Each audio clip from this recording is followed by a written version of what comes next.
Hi hello എല്ലാവർക്കും നമ്മുടെ ചാനലിലേക്ക് സ്വാഗതം. ഇന്ന് നമ്മൾ ഒരു ഉരുളക്കിഴങ്ങിൻ്റെ കറിയാണ് കാണിക്കാൻ പോകുന്നത്. ഉരുളക്കിഴങ്ങ് കറി എല്ലാവരും വെക്കും, പക്ഷെ നമ്മൾ ഇന്ന് വീട്ടിലുണ്ടാക്കിയത് എങ്ങനെയാണെന്നാണ് കാണിക്കാൻ പോകുന്നത്. ഞാനും അമ്മയും കൂടിയിട്ടാണ് ഉണ്ടാക്കുന്നത്. ആ ഉരുളക്കിഴങ്ങ് കറി ഉണ്ടാക്കാൻ വേണ്ടിയിട്ട് 2 വെല്ലുള്ളി, 2 പച്ചമുളക്. വെല്ലുള്ളി എന്ന് പറഞ്ഞു കഴിഞ്ഞാൽ സവോളയാണ് ഉദ്ദേശിച്ചത്. ഈ 2 വെല്ലുള്ളിയും 2 പച്ചമുളകും കുറച്ച് എണ്ണ ഒഴിച്ചിട്ട് അതിലേക്ക് കുറച്ച് കടുക് ഇട്ട് ഇത് അമ്മ കാണിക്കുന്ന പോലെ ഇങ്ങനെ നന്നായിട്ട് വഴറ്റണം. നന്നായിട്ട് വഴണ്ടി വരണം. അതായത് പച്ച ചുവ അതെല്ലാം മാറിയിട്ട് നന്നായിട്ട് വഴറ്റിയതിന് ശേഷം അതിൽ കുറച്ച് മുളക് പൊടിയും, മുളക് പൊടിയേക്കാളും കുറച്ച് മല്ലിപ്പൊടിയും കുറച്ച് മഞ്ഞൾപ്പൊടിയും ഇട്ടിട്ട് നന്നായിട്ട് വീണ്ടും ഇളക്കണം. ഇളക്കിയതിന് ശേഷം കുറച്ച് ഗരം മസാല ഇടണം.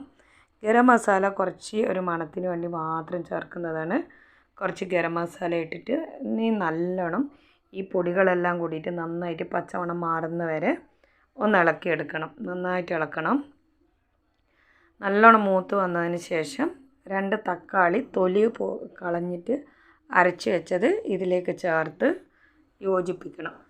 അതും കൂടെ നന്നായിട്ട് ഇതിൽ ചേർത്ത് നമ്മൾ നന്നായിട്ട് ഇളക്കി യോജിപ്പിക്കണം.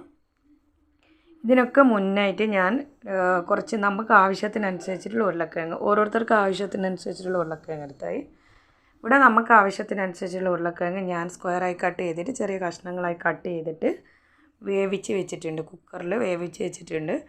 ഈ തക്കാളിയും ഈ സവാളേൻ്റെ കൂടെ ഇട്ടിട്ട് നന്നായി ഇളക്കിയതിന് ശേഷം ഈ വേവിച്ച ഉരുളക്കിഴങ്ങും കൂടെ അതിലേക്കിട്ട് നല്ലപോലെ യോജിപ്പിക്കണം. ഇതും കൂടെ ഇട്ട് നന്നായിട്ട് യോജിപ്പിച്ചതിന് ശേഷം ഒന്ന് നന്നായിട്ട് ഇളക്കിയതിന് ശേഷം ഇതിൽ ആവശ്യത്തിന് ഉപ്പ് ഉണ്ടോ എന്നൊക്കെ ചെക്ക് ചെയ്തതിന് ശേഷം കുറച്ച് ഉപ്പ് ആവശ്യമുണ്ടെങ്കിൽ ഉപ്പിടുക, അല്ലാന്നുണ്ടെങ്കിൽ ഉപ്പിടേണ്ട ആവശ്യമില്ല. ഉപ്പ് ഓൾറെഡി ഉരുളക്കിഴങ്ങിന് ഇട്ടിട്ട് നമ്മൾ വേവിച്ചതാണ്. അപ്പോൾ ഈ ഗ്രേവിക്ക് വേണമല്ലോ കുറച്ച്, അത് ആവശ്യത്തിന് വേണ്ടി നോക്കിയിട്ട് ഇടുക. അതിന് ശേഷം നമ്മൾ കുറച്ച് വെള്ളം ഒഴിച്ച് നമുക്ക് എത്ര ഗ്രേവിയാണ്, ഇതിങ്ങനെ കുറച്ച് തിക്കായിട്ടുള്ള ഗ്രേവി ആയിട്ട് എടുക്കുക, കുറച്ച് ലൂസായിട്ട് എടുക്കുക. നമുക്ക് കുറച്ച് കറി അധികം വേണ്ടതുകൊണ്ട് നമ്മൾ കുറച്ച് വെള്ളം ഒഴിക്കും. വെള്ളം ഒഴിച്ച് നന്നായിട്ട് മിക്സ് ആക്കിയതിന് ശേഷം തിളപ്പിക്കുക. നല്ലപോലെ തിളപ്പിച്ച്, ഇത് ഓൾറെഡി ഉരുളക്കിഴങ്ങെല്ലാം വെന്ത് കിടക്കുന്നത്, അതുകൊണ്ട് കൂടുതൽ നേരം തിളപ്പിക്കണമെന്നില്ല, കുറച്ച് നേരം തിളപ്പിക്കുക. അതിനുശേഷം നമ്മൾ കുറച്ച് കറിവേപ്പിലയും കുറച്ച് മല്ലിയിലയും മേലെ ഇട്ട് നമുക്ക് എടുത്ത് വെക്കുന്നത് നല്ലത്. പക്ഷേ എൻ്റെ അടുത്ത് മല്ലിയിലയും കറിവേപ്പിലയും കറക്റ്റ് സമയത്തില്ലായിരുന്നു, അതുകൊണ്ട് ഞാൻ മല്ലിയിലയും കറിവേപ്പിലയും ഇതിലിട്ടിട്ടില്ല. ഇത് നമുക്ക് ചപ്പാത്തിൻ്റെ കൂടെ മാത്രമല്ല പൊറോട്ടൻ്റെ കൂടെയും നമുക്ക് നല്ല രസമാണ് ചൂടോടെ കഴിക്കാനായിട്ട്.